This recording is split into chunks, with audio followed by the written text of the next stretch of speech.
Mi padre dijo que ya era mayor y se fue con su nueva esposa. Yo, su hija, esperé en un banco frío hasta que llegó mi abuela con abogados. Cuando volvió, cuentas congeladas y la casa vacía,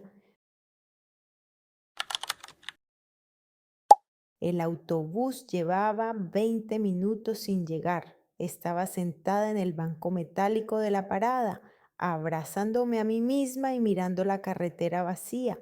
El viento de febrero se colaba a través de mi chaqueta, como si buscara los puntos más dolorosos. El teléfono marcaba las 23:32.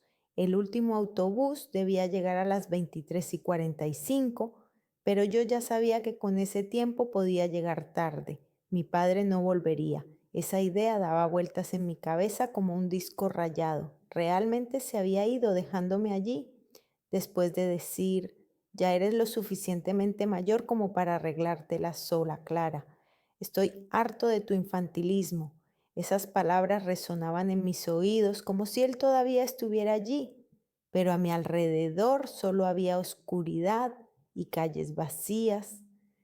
Intenté recordar cuándo había empezado todo, quizás 3 meses atrás, cuando Sharon insinuó por primera vez que pasaba demasiado tiempo en casa de mis padres, o quizás antes, cuando nos casamos hace 2 años y yo intentaba ser la mejor madrastra del mundo para sus hijos, Jason y Emily.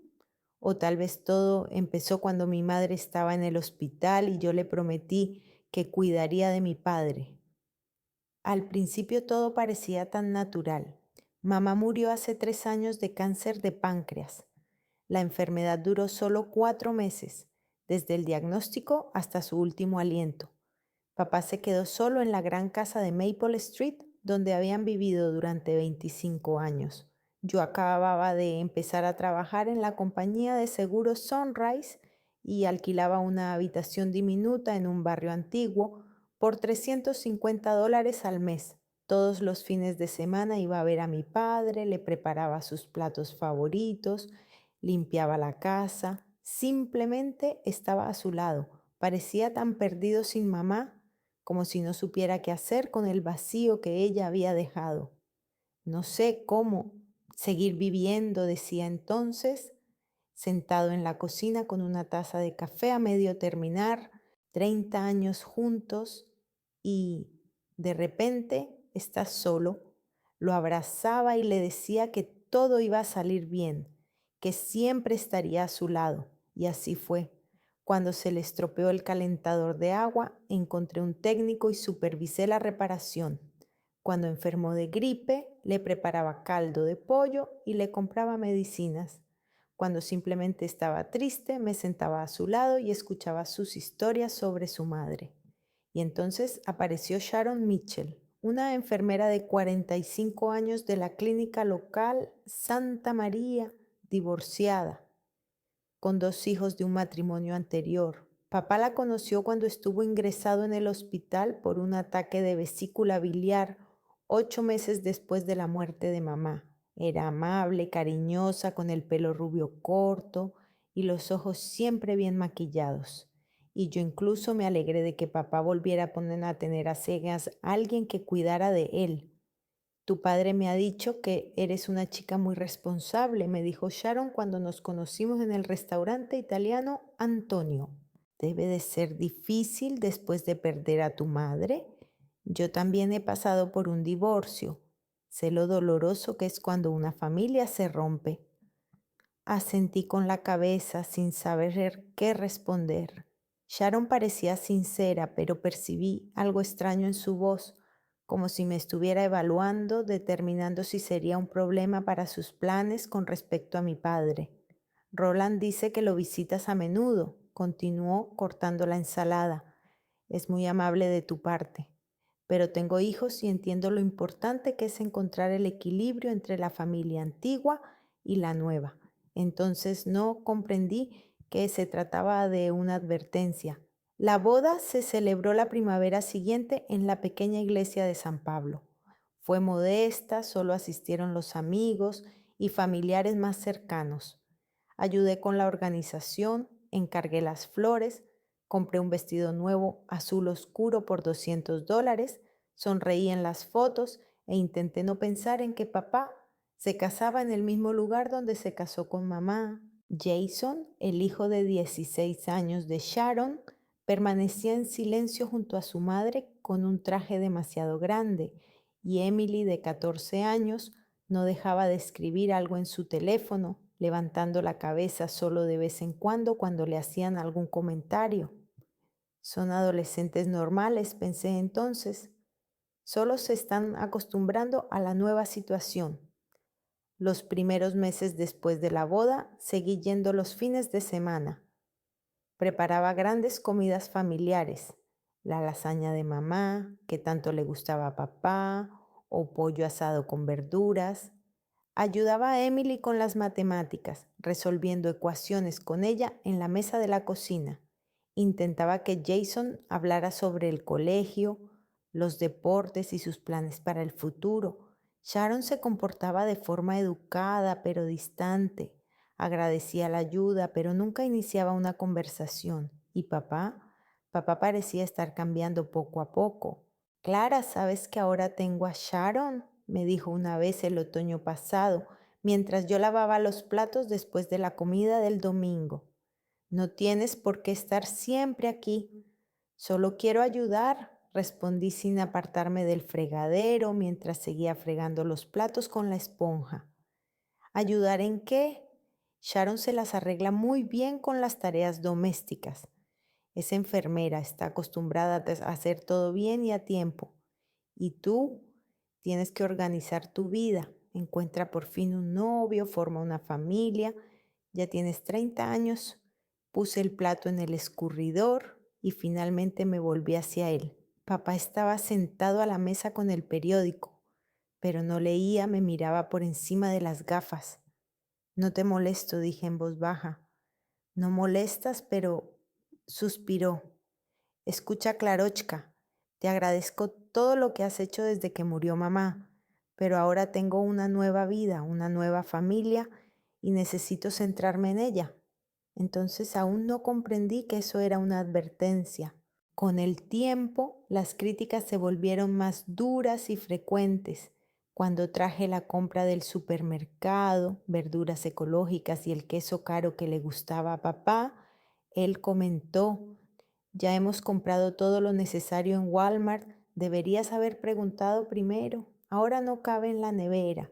Cuando le propuse ir juntos a la casa de campo de mi madre en las montañas, donde pasábamos todos los veranos, dijo: tenemos planes con los niños. Sharon Jason quiere ir al campamento y Emily a casa de una amiga. Te estás exigiendo demasiado, Clara. Cuando traje los álbumes de fotos de mi madre para enseñarle a Emily cómo era nuestra casa de campo antes, Sharon dijo: quizá no deberías sumergir a los niños en el pasado, tienen que acostumbrarse al presente. Y hace un mes la situación se agravó definitivamente. Llegué el sábado, como siempre, con bolsas de comida y planes para preparar el pastel de manzana favorito de papá. Pero Sharon me recibió en la entrada con cara de pocos amigos y los brazos cruzados sobre el pecho. Clara, tenemos que hablar, dijo sin invitarme a pasar. A sus espaldas vi a Jason, que estaba viendo la televisión en el salón, y a Emily, que subía las escaleras con un montón de ropa en las manos.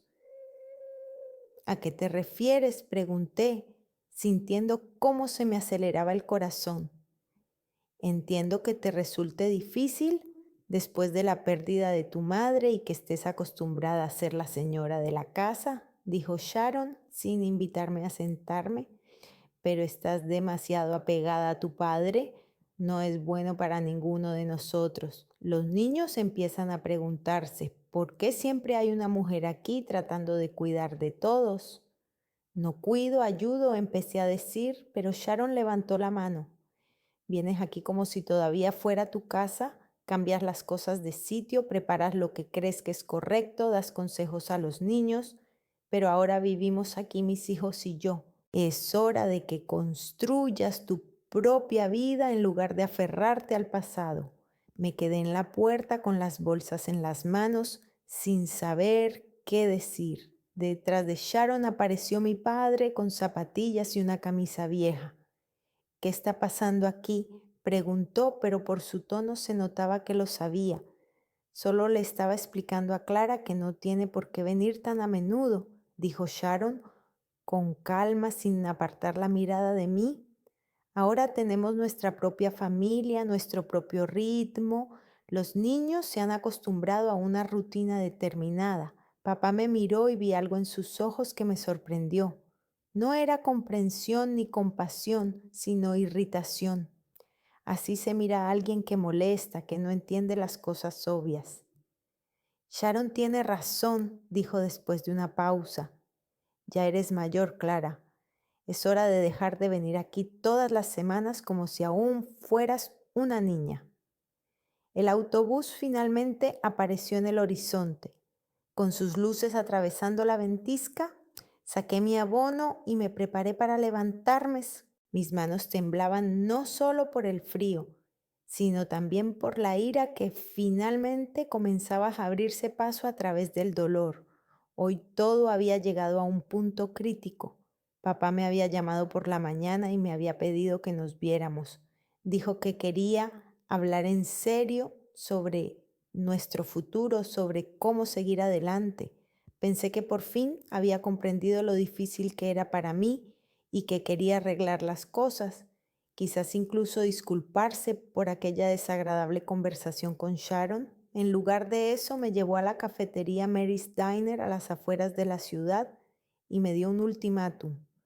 Clara, estás atrapadas entre la infancia y la edad adulta, dijo, removiendo el café con una cucharilla de plástico. Tienes 30 años y te comportas como una adolescente que no puede dejar ir a sus padres.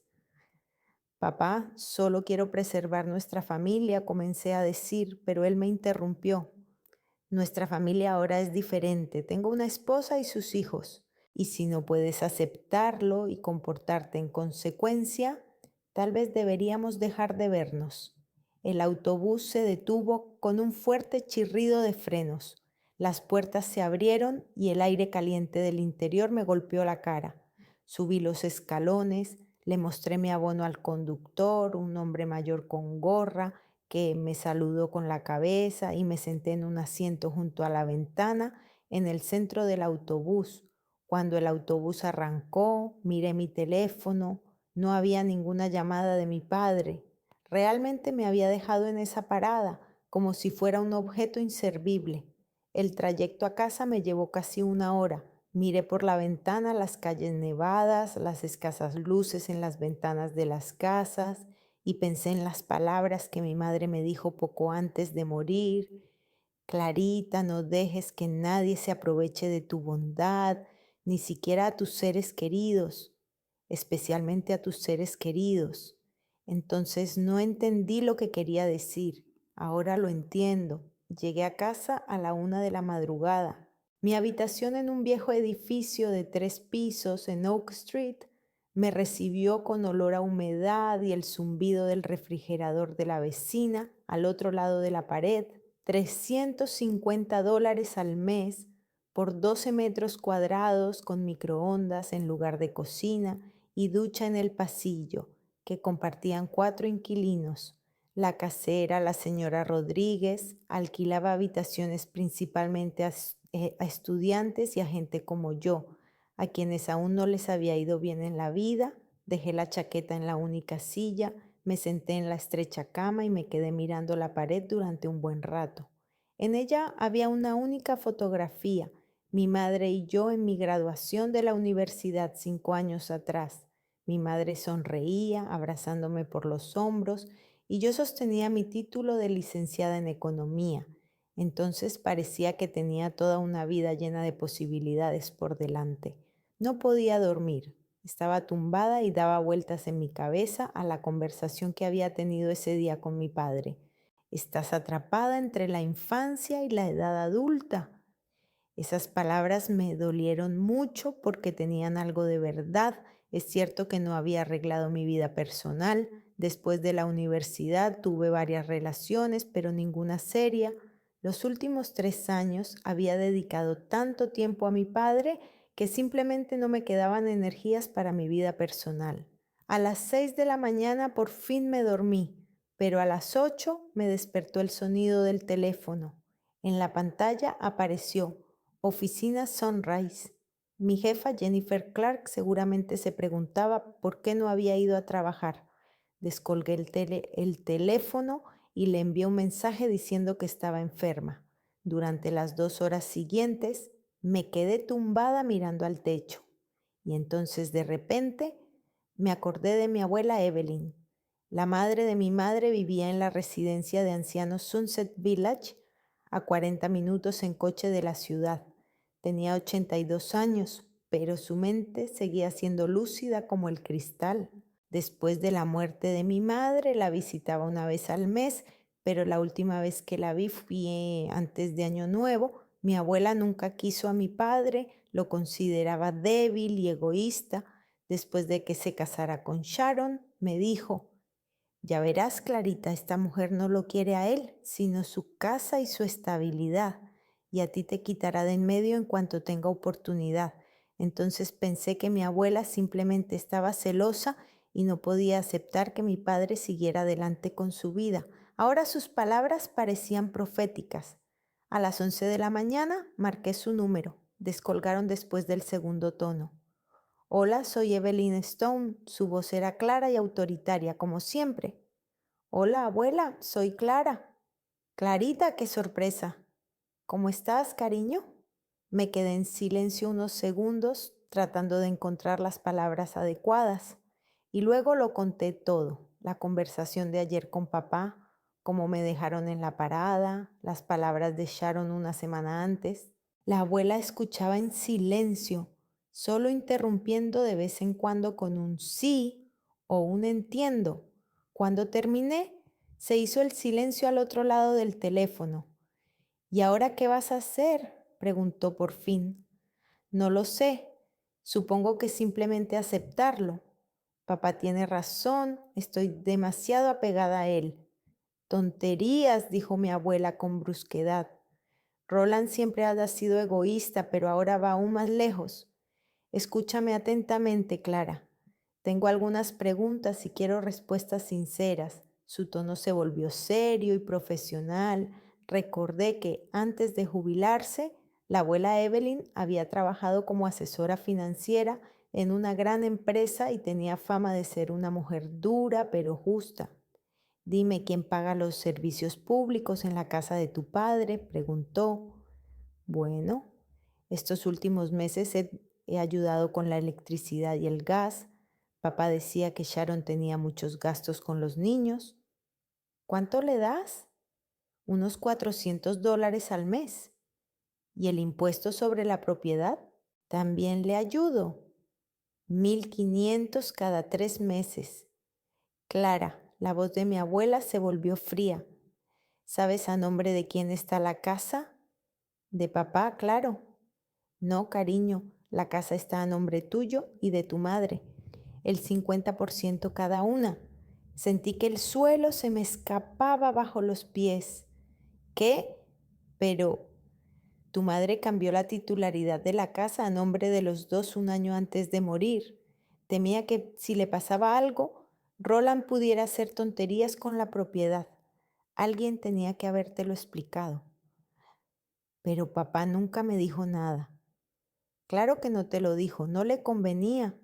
Escucha, ¿y las cuentas bancarias? ¿Tienes acceso a la cuenta conjunta que abrió tu madre? Intenté recordar. Sí, mi madre me dio una tarjeta antes de morir. Dijo que era por si acaso, pero nunca la utilicé. ¿Sabes cuánto dinero hay allí? No, pensaba que no era mucho. La abuela suspiró. Clarita, tu madre era una mujer inteligente. Ahorró dinero toda su vida. En esa cuenta hay unos $80,000. Son los ahorros que tenéis tú y ella. Y Roland los utiliza como si fueran suyos. Estaba sentada en la cama con el teléfono en la mano y no podía creer lo que había oído. $80,000. Una casa para mí. ¿Por qué mamá no me dijo nada? Quería contártelo cuando fueras un poco mayor y te hubieras establecido en la vida, dijo la abuela, como si leyera mis pensamientos. Pero entonces enfermó tan repentinamente que no tuvo tiempo. Tenía pensado hacerlo en tu 30º cumpleaños. Pero papá, él no lo sabía. Claro que lo sabía. Yo misma estaba presente cuando firmaron los documentos ante el notario Wilson. Roland aceptó porque entonces estaba asustado por la enfermedad de mamá y quería hacer todo lo posible para asegurarte el futuro. Pero ahora supongo, espera que nunca te enteres. Me levanté de la cama y empecé a caminar por la habitación. 4 pasos hacia un lado, 4 hacia el otro. Abuela, ¿qué debo hacer? Lo primero es venir a mi casa, ahora mismo. Tengo copias de todos los documentos, el testamento, los documentos de la casa, la información de las cuentas. Tu madre me lo dio todo para que lo guardara. ¿Y si papá se entera? ¿Qué puede hacer? Son tus derechos legales, Clara. Lleva años utilizando tu dinero y viviendo en tu casa, comportándose como si tú le estorbaras. Ya basta. Me detuve junto a la ventana, nevaba en la calle y todo parecía irreal. Pero es mi padre, y precisamente por eso debería haberte contado la verdad hace mucho tiempo. En lugar de eso, permite que su nueva esposa te eche de tu propia casa. La voz de la abuela se suavizó. Clarita, sé que eres una buena chica. Tu madre siempre se enorgullecía de tu sensibilidad, pero ser buena no significa que debas permitir que te pisoteen. Tu madre te dejó este dinero y la casa por una razón. Quería que tuvieras un apoyo en la vida. Cerré los ojos y recordé los últimos días de mi madre en el hospital. Hablaba mucho sobre el futuro, sobre lo importante que era ser fuerte e independiente. Ahora comprendía que todas esas conversaciones tenían un significado más profundo. Está bien, dije finalmente, iré. Estupendo. ¿Y sabes qué? Tengo un viejo amigo, Michael Grayson, es abogado, aunque ya está jubilado, pero es un especialista en estos asuntos. Le pediré que venga. 1 hora más tarde estaba sentada en el autobús hacia Sunset Village. La residencia de ancianos parecía un gran hotel, con puertas de cristal y un césped verde cubierto de nieve. En el vestíbulo olía a café y a algún tipo de medicamento y sonaba música clásica. La abuela me recibió en su habitación, un espacio pequeño pero acogedor con 2 sillones, un televisor y una pequeña cocina. Sobre la cómoda había fotos de nuestra familia, muchas de ellas con mi madre. Siéntate, pequeña, dijo la abuela, señalando el sillón. Parecía más mayor de lo que yo recordaba, pero sus ojos seguían siendo agudos y decididos. Sobre la mesa había una gruesa carpeta con documentos. Lo primero que debes saber, comenzó diciendo mientras abría la carpeta, es que tu madre fue muy previsora. Aquí tienes una copia del testamento. Cogí el documento y empecé a leer. La letra de mi madre en los márgenes, los sellos, las firmas, todo parecía oficial y serio. La mitad de la casa es tuya, la otra mitad era de tu madre y ahora también es tuya según el testamento. Es decir, toda la casa te pertenece a ti. Y papá tiene derecho a vivir allí hasta el final de sus días, pero solo él personalmente. En los documentos se indica claramente que si se vuelve a casar, su nueva familia no tendrá derecho a vivir allí sin tu consentimiento. Leí ese punto 3 veces. Es decir, Sharon y sus hijos viven en tu casa sin tu consentimiento oficial. Desde el punto de vista legal, eso es una infracción. Durante la siguiente media hora, mi abuela me mostró los documentos uno por uno, extractos bancarios, contratos, pólizas de seguro. El panorama se volvía cada vez más claro y doloroso. Papá realmente lo sabía todo, pero decidió guardar silencio. Ahora dime, dijo la abuela, dejando los documentos a un lado. ¿Qué sientes? Me quedé pensativa. ¿Ira? ¿Dolor? Decepción, todo a la vez. No lo sé. Me parece que toda mi vida ha sido una mentira. No toda, Clarochka. El amor de tu madre era verdadero e hizo todo lo posible para protegerte. Simplemente no tuvo tiempo de explicártelo. A las 4 llegó Michael Grayson, un hombre de unos 65 años con barba canosa y ojos bondadosos tras las gafas. Me estrechó la mano amablemente y se sentó a la mesa, colocando sus carpetas. Evelyn me ha explicado la situación, dijo. Desde el punto de vista legal, todo es bastante sencillo. Tienes todo el derecho a decidir sobre la propiedad. La cuestión es hasta dónde estás dispuesta a llegar. ¿Qué quieres decir? Bueno, puedes notificar oficialmente a tu padre tus derechos y pedirle que resuelva la situación de forma pacífica o puede actuar de forma más contundente. La abuela me miró fijamente. Clara, tu padre se ha comportado de forma cruel contigo, ha abusado de tu amor y tu confianza. Después de todo lo que has hecho por él, recordé la noche anterior en la parada, el frío, la soledad, la sensación de ser completamente inútil. ¿Qué me propone exactamente?, le pregunté a Michael. Podemos congelar todas las cuentas bancarias conjuntas a las que tu padre tiene acceso, informarle oficialmente de tus derechos sobre la casa y darle tiempo para que tome una decisión, o bien acordar contigo unas condiciones de convivencia justas, o bien, o bien buscar otra vivienda para su nueva familia. Miré por la ventana al patio nevado donde varios ancianos alimentaban a los pájaros. Por la mañana estaba dispuesta a aceptar que mi padre ya no quisiera verme. Y ahora resulta que es él quien vive en mi casa y se gasta mi dinero. ¿Cuánto tiempo tengo para pensarlo? Clarita, dijo suavemente la abuela, llevas 24 horas pensando en cómo seguir adelante. Quizás sea hora de dejar de pensar y empezar a actuar. Cerré los ojos y recordé las palabras de mi madre. No permitas que nadie se aproveche de tu bondad, ni siquiera tus propios familiares. De acuerdo, dije, abriendo los ojos. Hagámoslo. Michael Grayson resultó ser un hombre de acción.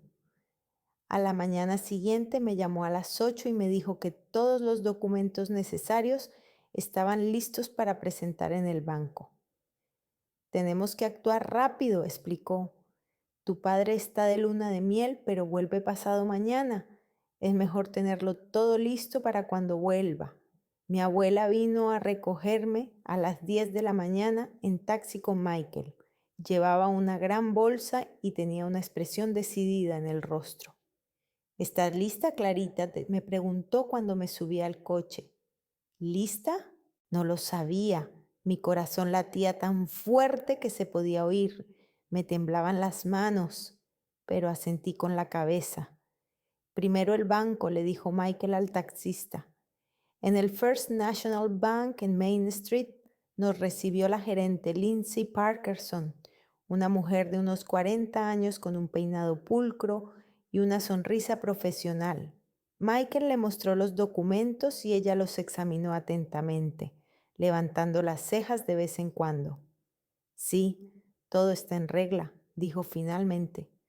La señorita Wells tiene pleno derecho sobre la cuenta número 472913.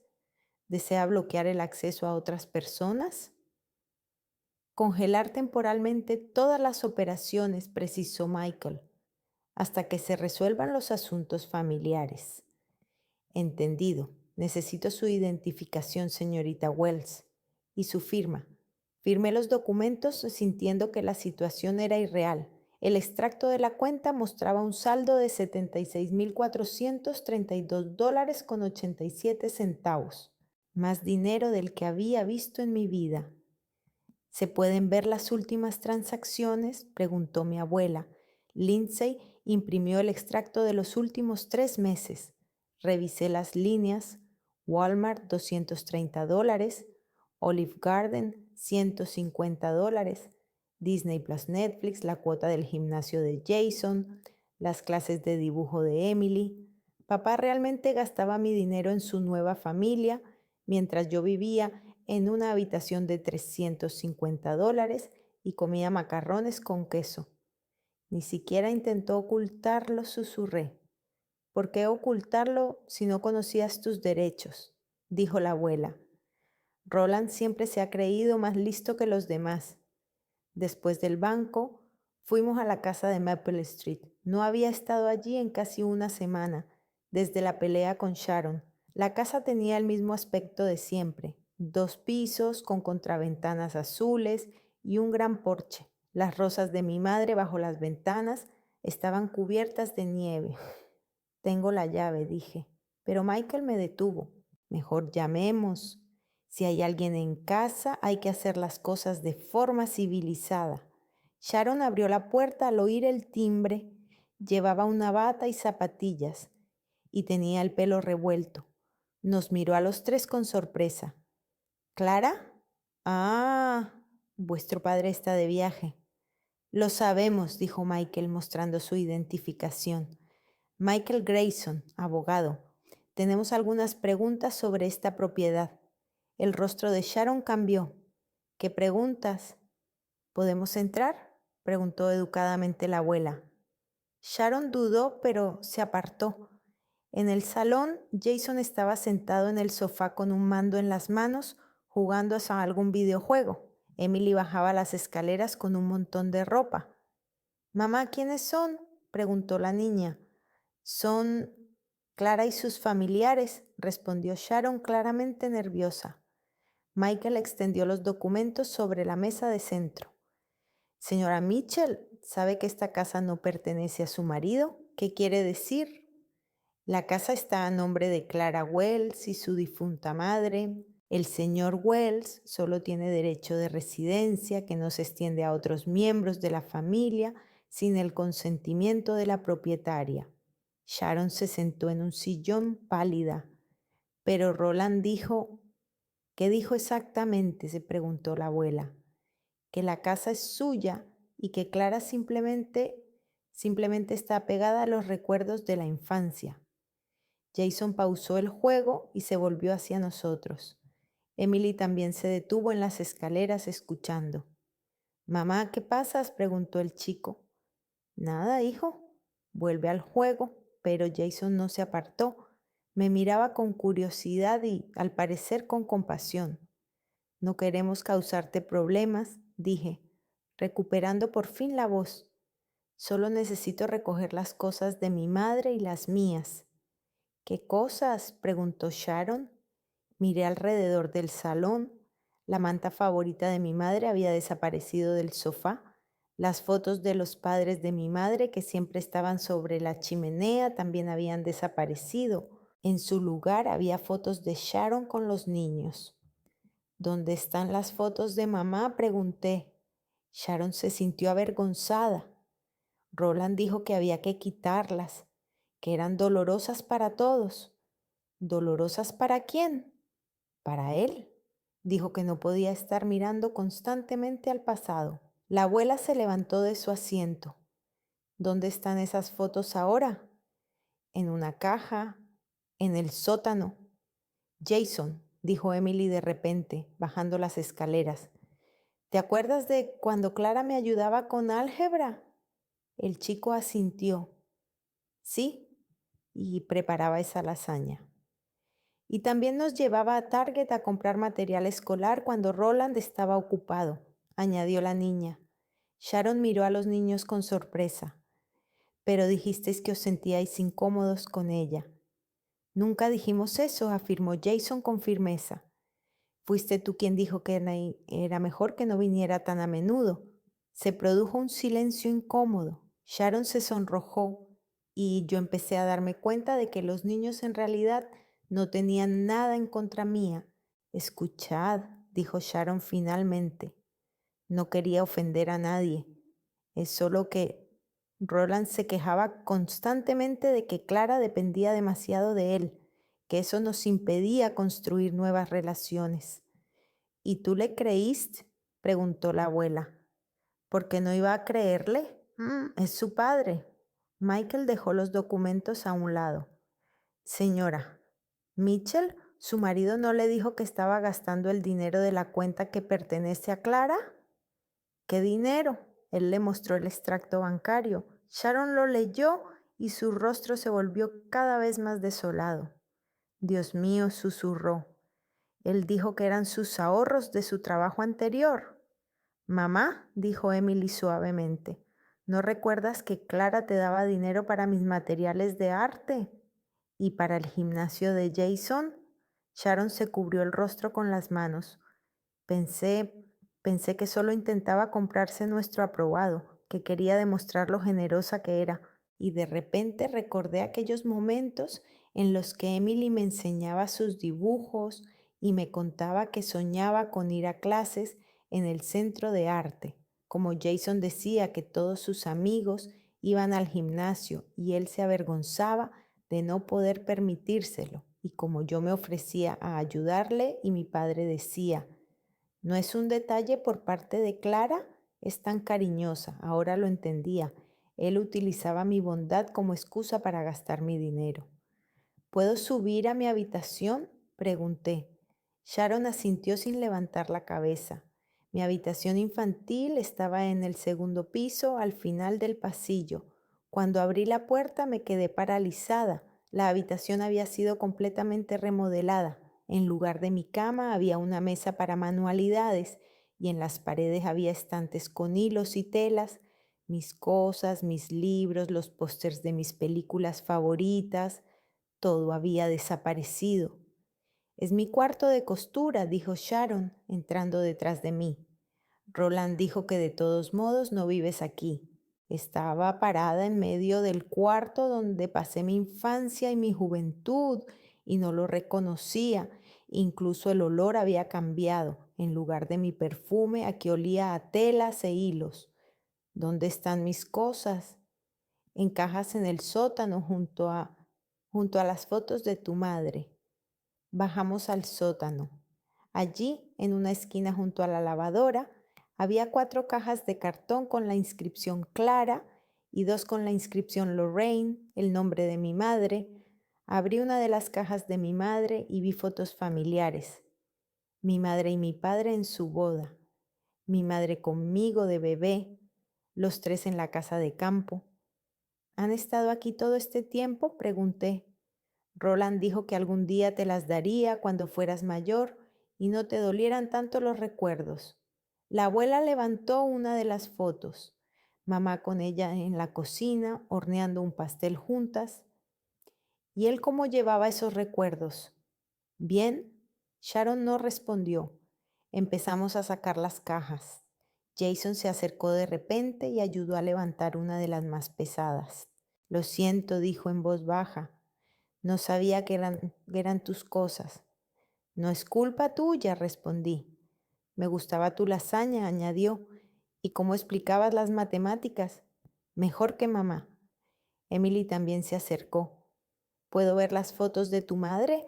Roland nunca me ha hablado de ella. Saqué el álbum y le mostré a la niña varias fotos. Aquí está en la casa de campo, le encantaba plantar flores. Es guapa, dijo Emily. Se parece a ti. Sharon se quedó a un lado mirándonos. Finalmente se acercó. Clara, dijo, quiero que sepas que realmente no sabía nada del dinero, ni de la casa. Roland me contó una historia completamente diferente. ¿Qué historia? Que no puedes aceptar la muerte de tu madre y te aferras a él como si fuera tu último vínculo con ella, que es difícil para él, pero lo aguanta porque entiende tu dolor y que hay que ir desenganchándote poco a poco de esa dependencia.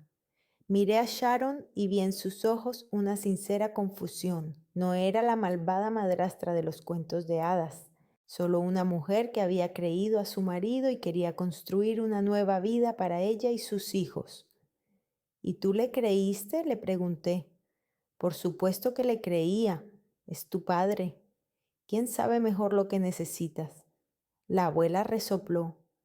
Roland siempre supo mentir de forma convincente.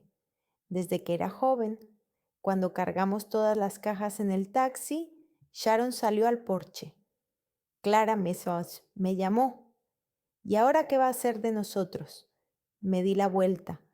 Jason y Emily estaban detrás de ella en la puerta, mirándome con ojos grandes. No lo sé, respondí con sinceridad. Depende de la conversación con papá. ¿Podrías no echarnos inmediatamente? No tengo muchos ahorros y necesito tiempo para encontrar otro lugar donde vivir. Miré a los niños. Ellos no tenían la culpa de que mi padre no fuera quien yo creía que era. No soy un monstruo, Sharon. No voy a echarlos a la calle. Gracias, dijo ella en voz baja. Cuando nos marchábamos, miré por la luneta trasera. Sharon seguía en el porche con los niños. Me saludaban con la mano y yo les devolví el saludo. No son malas personas, le dije a mi abuela. No, no lo son. Simplemente se han visto envueltos en una situación desagradable por culpa de la deshonestidad de otra persona. Michael me miró por el espejo retrovisor. ¿Estás lista para hablar con tu padre? Apreté con fuerza las manos. Sí, estoy lista. Esa noche, tumbada en mi estrecha cama en la habitación de Oak Street, pensaba en lo mucho que había cambiado mi vida en 2 días. Ayer mismo era una hija infantil que impedía a su padre construir una nueva vida y ahora era propietaria de una casa y de una considerable suma de dinero. Pero lo más extraño era que no sentía triunfo, solo sentía vacío y dolor al darme cuenta de que la persona en la que más confiaba en el mundo me había estado engañando durante años. Papá volvería mañana y entonces todo se aclararía definitivamente. El teléfono sonó a las 6 de la mañana. Me desperté de inmediato, ya que había dormido mal toda la noche, escuchando constantemente los ruidos fuera de la ventana. En la pantalla aparecía Roland Wells. No respondí. 5 minutos después volvió a llamar. Luego otra vez. Al cuarto intento descolgué el teléfono. Clara. Su voz era tensa y enfadada. ¿Qué diablos está pasando? No puedo sacar dinero de la cuenta. Hola, papá, dije tranquilamente. ¿Qué tal la luna de miel? No me vengas con tonterías. Explícame por qué el banco dice que la cuenta está congelada. Estaba sentada en la cama, abrazándome las rodillas y mirando a la pared. Mi corazón latía rápido, pero mi voz se mantuvo firme. Porque es mi cuenta, papá, y he decidido congelar temporalmente las operaciones. ¿Tu cuenta? ¿De qué estás hablando? De la cuenta que abrió mamá, a mi nombre y al suyo. ¿Lo recuerdas, no es verdad? Se hizo el silencio, un silencio largo y pesado. ¿Quién te lo ha dicho? Preguntó por fin, y en su voz no había sorpresa, solo enfado. La abuela Evelyn, junto con todos los documentos que mamá le dejó para que los guardara. Esa vieja bruja, murmuró papá. Sabía que algún día se metería en lo que no le incumbe. ¿En lo que no le incumbe? Papá, llevas 3 años gastando mi dinero sin decirme nada. ¿Tu dinero? Clara, ¿te has vuelto loca? Es dinero de la familia, soy tu padre. Su voz se hacía cada vez más fuerte, pero yo ya no tenía miedo como antes. Algo había cambiado en mí durante esos 2 días. El dinero de la familia que gastaste en tu nueva familia mientras yo vivía en una habitación de $350. No tengo por qué rendirte cuentas de cada dólar. Sí que tienes cuando se trata de mis dólares. Vuelve a casa, papá. Tenemos que hablar seriamente. Colgó, pero al cabo de un minuto me envió un mensaje. Estaremos allí en 2 horas. Llamé a Michael Grayson. Va a volver, le dije. ¿Puedes estar presente durante la conversación? Por supuesto. Recogeré a Evelyn y nos reuniremos en casa. ¿Y si grita? Clara, su voz era tranquila y segura. Tienes todo el derecho a estar en tu propia casa. Él no puede echarte de allí. A las 9 de la mañana estaba delante de la puerta de la casa de Maple Street. Michael y la abuela llegaron 10 minutos antes. Tenía en las manos una carpeta con documentos. Sharon abrió la puerta. Parecía confundida y asustada. Clara, Está muy enfadado. Me ha gritado durante todo el trayecto desde el aeropuerto. Dice que todos estamos confabulados contra él. ¿Dónde está? En el despacho. ¿Está llamando a alguien? Probablemente a otro abogado. Pasamos al salón. Jason y Emily estaban sentados en el sofá, ambos con aspecto triste. El chico estaba jugando con algo en el teléfono, pero vi que no estaba concentrado. Emily estaba dibujando en un cuaderno, pero le temblaba la mano. Hola, les dije en voz baja. Hola, Clara, respondió Emily. Roland está muy enfadado. Le ha gritado a mamá por dejar que te llevaras tus cosas. Jason levantó la cabeza. ¿Es verdad que la casa es tuya? Sí. Entonces, ¿por qué dijo que no podías aceptar que mamá hubiera muerto? Antes de que pudiera responder, se oyó la voz de mi padre desde el despacho. Sí, sí, mi hija está intentando quedarse con la casa. Ha traído a un abogado sospechoso y está obligando a mi esposa. Entonces se abrió la puerta del despacho y apareció papá. Estaba bronceado por el viaje, pero tenía la cara roja de ira. Fijó la mirada en mí y se quedó paralizado por un segundo. Michael, te llamaré más tarde, dijo al teléfono y colgó. Clara se acercó. ¿Qué circo has montado aquí?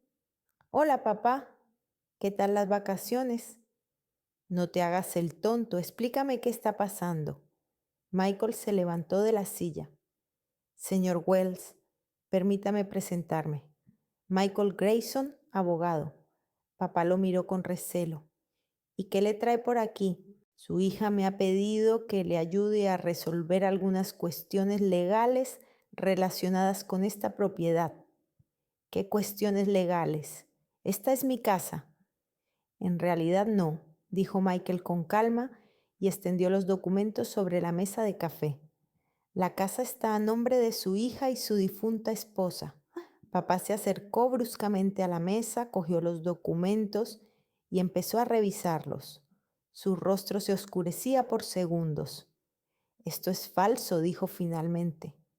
Roland, intervino la abuela, tú mismo firmaste estos documentos ante el notario Wilson. Yo estaba presente. Se volvió hacia ella. ¿Y tú qué haces aquí, vieja cargona? Roland, le espeté. ¿No te atrevas a hablarle así a la abuela? ¿Que no me atrevo? ¿Quién eres tú para darme órdenes? Sigues siendo mi hija. Tu hija, que es dueña de esta casa y del dinero que has gastado durante los últimos 3 años. Me miró y vi cómo barajaba diferentes opciones en su cabeza.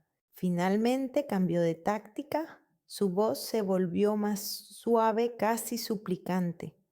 Clarita, escúchame. Tu madre quería que fuéramos una familia. No quería decir que me quitaras la casa por unas formalidades. ¿Formalidades? Papá, gastaste $70,000 de mi cuenta sin decirme nada. Eran necesidades familiares, gastos escolares para los niños, comida, ropa. Un resort en las Bahamas también es una necesidad familiar. Le mostré el extracto bancario. 5,000 por el hotel, 2,000 por los restaurantes, 1,000 por los recuerdos. Sharon, que hasta entonces había permanecido en silencio, se levantó de repente. Roland, dijo en voz baja, me dijiste que el dinero para el viaje lo habías sacado de tus propios ahorros. Y así fue. ¿También es mi dinero? No, grité a mi padre por primera vez en mi vida. Es mi dinero, de mamá y mío, y no tenías derecho a tocarlo. Emily se asustó y se acurrucó junto a Jason. El chico abrazó a su hermana y nos miró con miedo. Papá también alzó la voz. Ah, así que has decidido mostrar tu carácter, muy bien. Entonces escúchame atentamente, Clara. Soy tu padre y mientras yo viva esta casa me pertenece. Desde el punto de vista legal, eso no es cierto, intervino Michael. Y me importa un comino tu punto de vista legal, le respondió papá. Es mi familia, mi relación con mi hija. Papá, me levanté y me acerqué a él. Dime la verdad. ¿Tenías pensado vender esta casa? Se quedó paralizado. ¿De dónde has sacado esa tontería? Responde a la pregunta. Pensábamos en la posibilidad de mudarnos. Esta casa es demasiado grande para nosotros. ¿Mudarnos a dónde? Hay una zona nueva, bonitas casas, un buen colegio para los niños. Sharon se volvió bruscamente hacia él. Roland, no me dijiste nada sobre vender la casa, porque solo eran ideas. No, dije con firmeza. Eran planes. Vender mi casa con mi propio dinero y comprar una nueva para tu nueva familia. Y ni siquiera me lo has comunicado. Papá me miró y vi que buscaba argumentos. Finalmente lo encontró. ¿Y qué hay de malo en eso? De todos modos, tú no vives aquí. Alquilas una choza en lugar de llevar una vida normal. Alquilo una habitación porque me hiciste entender que aquí no me esperan y resulta que podría vivir en mi propia casa. En la tuya, se rió, pero era una risa maliciosa. Clara, eres una niña. ¿Qué sabes tú de llevar una casa, de gastos, de responsabilidades? Más de lo que crees. Te ayudé con todo durante 3 años. Limpiaba, cocinaba, pagaba los servicios públicos. ¿Porque yo te lo pedí? Esa pregunta me golpeó como una bofetada. No, pensé. Exacto, tú pensaste. Y yo aguanté tu intromisión porque entendía que te costaba mucho dejar marchar a mamá. La abuela se levantó de la silla. Ya basta, Rolanda. Deja de manipular a tu hija. ¿Manipular? Es ella la que manipula. Trae abogados, congela cuentas, asusta a mi familia. Tu familia, repetí. ¿Y yo quién soy? Eres mi hija, pero Sharon, Jason y Emily también son mi familia ahora. ¿Y por ellos estás dispuesto a desecharme de mi propia vida? Nadie te ha echado, tú misma has elegido el papel de víctima. Lo miré y de repente comprendí que realmente pensaba así. En su mente no me estaba engañando. Simplemente actuaba como creía conveniente y yo tenía que aceptarlo sin preguntas. Papá, dije en voz baja, te lo pregunto por última vez. ¿Estás dispuesto a hablar honestamente sobre nuestra relación y nuestras finanzas? No hay nada que hablar contigo. Tú eres mi hija, yo soy tu padre. Y punto. Entonces no hay nada más que decir. Me volví hacia Michael. Empieza con los trámites. Quiero informar oficialmente a todos los residentes de esta casa sobre sus derechos y obligaciones. Clarita, no puedes hablar en serio. La voz de mi padre volvió a ser suplicante, más en serio que nunca. Bien, volvió a gritar. ¿Quieres jugar a estos juegos? Juguemos, pero recuerda, soy tu padre y todavía te voy a necesitar. Lo dudo. Cogió la chaqueta y se dirigió hacia la puerta. Sharon, coge a los niños, nos vamos. ¿A dónde? Preguntó ella desconcertada. Al hotel, hasta que decida qué hacer con esta locura. Jason se levantó del sofá. ¿Por qué tenemos que irnos? Clara dijo que no nos echaría. Porque yo lo digo, le gritó su padre. Roland, intervino Sharon, quizás no hay que precipitarse. Vamos a discutirlo con calma. No hay nada que discutir con una traidora, dijo señalándome con el dedo. Ella ha destruido nuestra familia. Yo no la he destruido, dije en voz baja. Solo he descubierto la verdad. ¿La verdad? ¿Qué verdad? Que eres una egoísta desagradecida que no puede aceptar que yo tenga una nueva vida. La verdad es que me has mentido durante años. Has utilizado mi dinero, has vivido en mi casa y al mismo tiempo me has convencido de que te estorbaba. Se quedó en la puerta rojo de ira y vi que buscaba las palabras que más me dolieran. ¿Sabes qué, Clara? Dijo finalmente. Tu madre se equivocó contigo. Pensaba que habías crecido como una chica buena e inteligente, pero has resultado ser codiciosa y vengativa. Esas palabras me dolieron, pero no tanto como esperaba. Quizás, dije, pero ya no soy ingenua. Se quedó allí unos segundos más, luego se dio la vuelta bruscamente y salió dando un portazo. Sharon estaba sentada en el sofá, abrazando a los niños y llorando. Emily también lloraba, y Jason me miraba con ojos culpables. Lo siento, dijo. Siempre es así cuando se enfada. Me senté junto a ellos. No es culpa vuestra. Podéis quedaros aquí hasta que encontréis algo adecuado. No soy un monstruo. ¿Y ahora qué va a pasar? Preguntó Sharon entre lágrimas. No lo sé, respondí con sinceridad, pero seguro que no es lo que papá tenía planeado. La abuela se acercó a mí y me puso la mano en el hombro. Lo has hecho muy bien, Clarita. Mamá estaría orgullosa de ti. Asentí con la cabeza, sin confiar en mi voz. Afuera empezaba a oscurecer y por fin reinaba el silencio en la casa. Por primera vez en muchos años, un silencio auténtico, sin tensión ni insinuaciones. Papá ya no llamaba y yo entendí que esta vez la ruptura sería definitiva. Curiosamente, no me dolió tanto como esperaba, más bien vacío, como si una parte de mí hubiera desaparecido, pero la parte que quedaba se hubiera vuelto más real. Michael estaba reuniendo los documentos. ¿Y ahora qué, Clara? Miré la foto de mi madre en la repisa de la chimenea, que habíamos vuelto a colocar en su sitio. Ahora aprenderé a vivir de otra manera. Las llaves de mi propio apartamento aún me resultaban extrañas en las manos. Habían pasado 6 meses desde aquella dramática conversación con mi padre y todavía a veces se me olvidaba que ya no vivía en la habitación de Oak Street. Mi nuevo apartamento en Cherry Lane era pequeño, 2 habitaciones, cocina, baño propio, pero era mío, completamente mío. En las paredes colgaban fotos de mi madre, en la cocina estaba su tetera favorita y en el dormitorio su espejo con marco de plata. Las cosas que mi padre había guardado en el sótano ahora volvían a formar parte de mi vida. Vendí la casa de Maple Street por $320,000. Sharon y los niños encontraron un piso de alquiler en una buena zona, por 3 meses mientras yo esperaba a los compradores. Jason incluso me ayudó a empaquetar las cosas de mi madre el último día. ¿Te da pena dejar esta casa?, me preguntó mientras metía los libros en una caja. Un poco, respondí con sinceridad, pero hay demasiados recuerdos. No todos son buenos. Emily me regaló un dibujo, nuestra casa, pero no tal y como era en los últimos años, sino tal y como era cuando mamá vivía, con sus flores bajo las ventanas y el columpio en el árbol que papá quitó después de la muerte de mamá. Para que recuerdes los buenos momentos, dijo la niña. Ahora ese dibujo estaba colgado en mi salón.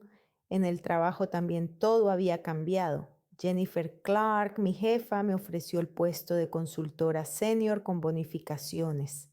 El sueldo aumentó en $800 al mes. Clara, siempre has sido una empleada fiable, me dijo durante la entrevista, pero en los últimos meses has adquirido una nueva seguridad. Te has vuelto más decidida y defiendes mejor los intereses de los clientes. Sonreí. Es cierto, algo había cambiado. Cuando un cliente enfadado me gritaba por teléfono, ya no intentaba apaciguar a todo el mundo a costa mía. Cuando un compañero me pasaba su trabajo, me negaba tranquilamente. El no se convirtió en una parte integral de mi vocabulario. Los jueves iba al psicoterapeuta. La doctora Elizabeth Connor trabajaba en una pequeña consulta a 10 minutos en coche de mi casa. Era una mujer de unos 50 años, con el pelo corto y canoso y unos ojos tranquilos tras las gafas. La primera sesión fue difícil. Cuénteme sobre su relación con su padre, me pidió. Hablé durante una hora, lloré, me enfadé y volví a llorar. Le hablé de mi madre, de cómo intenté sustituirla después de su muerte, de los años de sacrificio y de la sensación de traición. Clara, dijo la doctora Connor al final de la sesión, ¿alguna vez has pensado que la bondad y el sacrificio son cosas diferentes? ¿En qué sentido? La bondad proviene de la fuerza interior. Haces el bien porque quieres y puedes. El sacrificio a menudo proviene del miedo, el miedo a ser mala, a no ser amada, a ser abandonada. ¿Ayudabas a tu padre por amor o por miedo a perderlo? Reflexioné sobre esta pregunta durante semanas. Papá no llamaba, no escribía. Era como si hubiera dejado de existir. Al principio me dolía, pero luego se convirtió en parte de mi nueva realidad. La abuela decía que había encontrado trabajo en otro estado y se había mudado allí con Sharon y los niños. Emily me escribió una vez: gracias por todo. Espero que estés bien. Le respondí, yo también te lo deseo. Y entonces, un martes cualquiera de septiembre, mi vida volvió a cambiar un poco. Estaba haciendo cola en la cafetería Bean and Grind, cerca de la oficina, pidiendo mi capuchino habitual, cuando alguien detrás de mí dijo: disculpen, ¿es usted Clara Wells? Me di la vuelta. Delante de mí había un hombre de unos 35 años, alto, con el pelo oscuro y unos ojos familiares detrás de las gafas. Sí, respondí con cautela. Soy Marcus Grayson, el hijo de Michael Grayson, su abogado. Ah, ya veo. Recordé que Michael había mencionado que tenía un hijo que también trabajaba en el sector de los seguros. Encantada de conocerle, dije. Mi padre me ha hablado de su situación. No me ha dado detalles, claro, solo espero que todo se haya resuelto bien. Su voz era suave, sin curiosidad por los problemas ajenos, más bien preocupada. Sí, gracias. Todo va bien. Estupendo. Y puedo preguntarle dónde trabaja. Mi padre me ha dicho que también en seguros, en Sunrise Insurance, en Main Street. ¿En serio? Sonrió. Yo trabajo en Pinnacle Group, al otro lado de la calle. Es extraño que no nos hayamos visto antes. La cola avanzaba y nos acercamos juntos a la caja.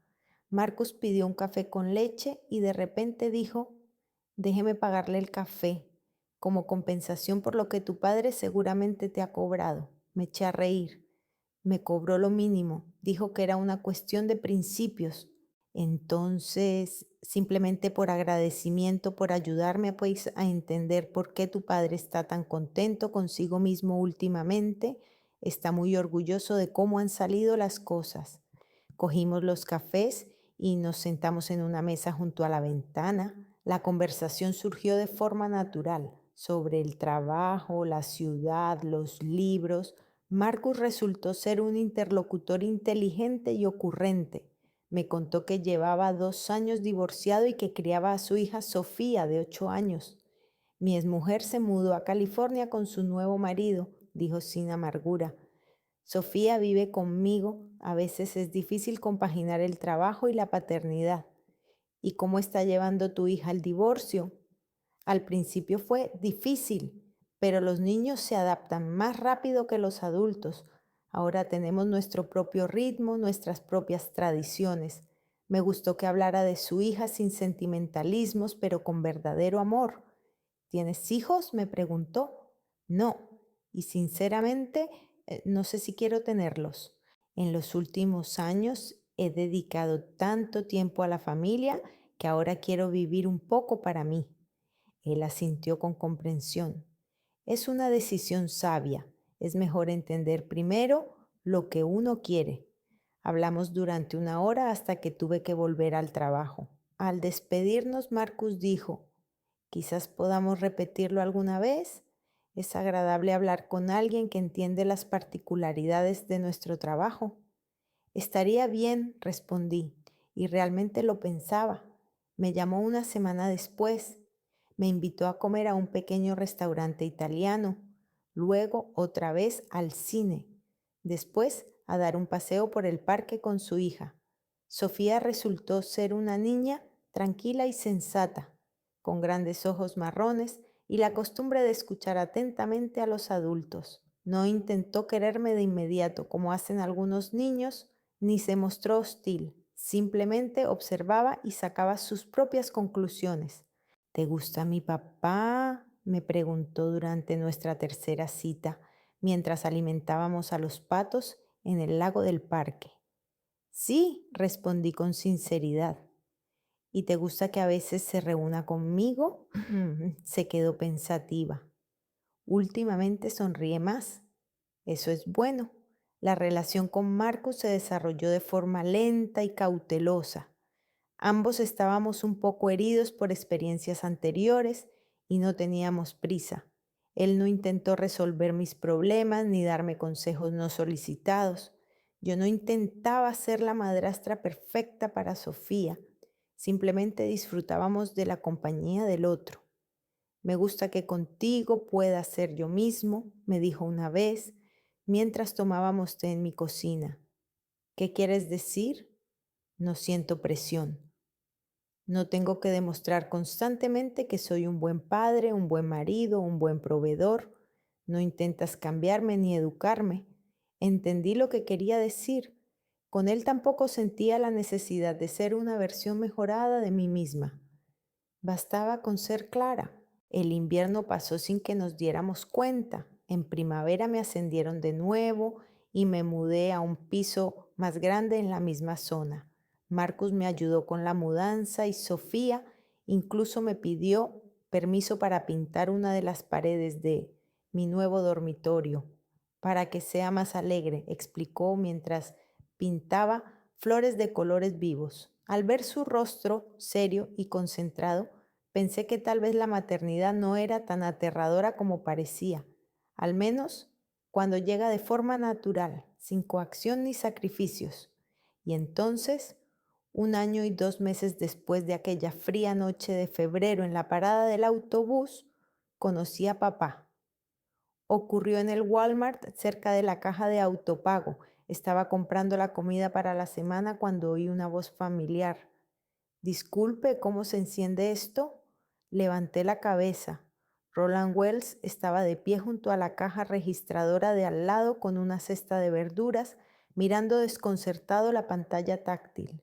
Había envejecido, más canas, arrugas alrededor de los ojos, pero su voz seguía siendo la misma. Nuestras miradas se cruzaron. Se quedó quieto un segundo y luego dijo: «Hola, Clara». «Hola, papá». Estábamos uno frente al otro entre el ruido de los carros y el pitido de las cajas registradoras, y yo esperaba sentir el dolor familiar en el pecho, pero no sentí dolor, solo una ligera sorpresa y algo parecido a la indiferencia. «¿Cómo estás?», preguntó. «Bien. ¿Y tú?». «También bien. Estamos aquí temporalmente, por motivos de trabajo». «Entiendo». Se produjo una pausa. Él esperaba que yo dijera algo más, pero no tenía nada que añadir. «Bueno, me ha alegrado verte», dijo finalmente. «Sí». Se dio la vuelta hacia la caja. Yo terminé de pagar y me dirigí hacia la salida. Me giré en la puerta. Mi padre seguía allí, intentando averiguar cómo pagar las compras con la tarjeta. Antes, sin duda, habría vuelto para ayudarle. Ahora simplemente seguía adelante. Por la noche, sentada con Marcus en la cocina, Sofía estaba haciendo los deberes en el salón. Le conté lo del encuentro. «¿Y qué sentiste?», me preguntó, nada especial, como si me hubiera encontrado con un conocido con el que hacía tiempo que no hablaba. «¿Eso es bueno o malo?». Me quedé pensativa. «Bien, supongo. ¿Significa que realmente he dejado atrás el pasado?». «¿No te entristece que la relación con tu padre haya terminado?». «Me entristece que no haya sido como yo imaginaba, pero no me entristece que haya terminado. A veces el final es el mejor comienzo». Más tarde esa noche, tumbada en la cama, pensé en el camino que había recorrido durante ese año, de una chica que temblaba en una fría parada de autobús a una mujer que mira tranquilamente a los ojos a su propio padre y no siente la necesidad de disculparse por existir. La doctora Connor tenía razón. La bondad y el sacrificio son cosas muy diferentes. La verdadera bondad no agota, no humilla, no exige renunciar a uno mismo. Proviene de la plenitud, no del vacío. Sigo ayudando a la gente, a compañeros de trabajo, vecinos, incluso a desconocidos, pero ahora lo hago porque quiero, no porque tenga miedo de negarme. Y es curioso, Cuando la ayuda proviene de la fuerza y no del miedo, se vuelve mucho más valiosa.